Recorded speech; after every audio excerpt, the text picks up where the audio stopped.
Was there ever a point you thought this fight might not happen, just with, there's always politics and money involved and everything like that? Were you ever worried that you wouldn't fight Holly? After Tony Everga, I already have a feeling it's gonna be her, and I start training about to fight her.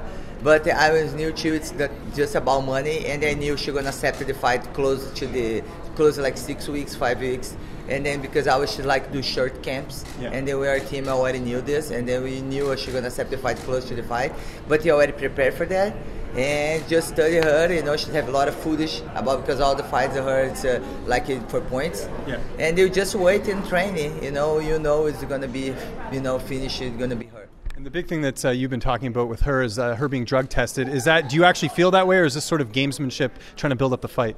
No, I just because her team starts saying things about me, and then I don't think right then say anything. I just say then her team is have the most fighters for tests and doping. I don't know why they say something about me, and then I just say okay, if you have any problem about me, let's do tests. How many tests you want to do for me? Usada do it for her between the camp. I don't say about 2 years ago. I'm talking about the camp, but nothing against Holly, not against anything. But has Holly said anything specifically to you about that, or have you seen Holly say anything about you being tested at all, or is it just her team you said?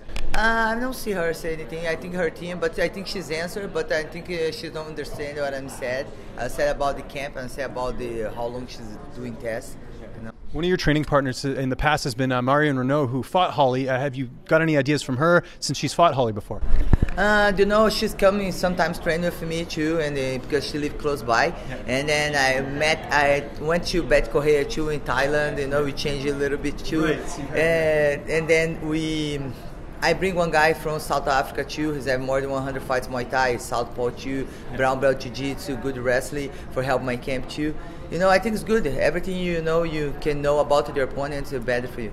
How happy are you that this fight? I mean, you're the champion, so it makes sense. But how happy you don't have to cut down to 40? It's 45, so you have this big fight that's at 45 as opposed to you having to cut down. I fight so much for that, for open more division for girls, and I'm really happy with this opportunity. And the fight for my belt for 145 is really blessed for me.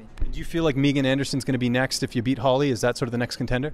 I really would like to fight somebody from a division. I think it's no fair I fight the girls other division 135. I think it's fair fight for 145 for growing or division.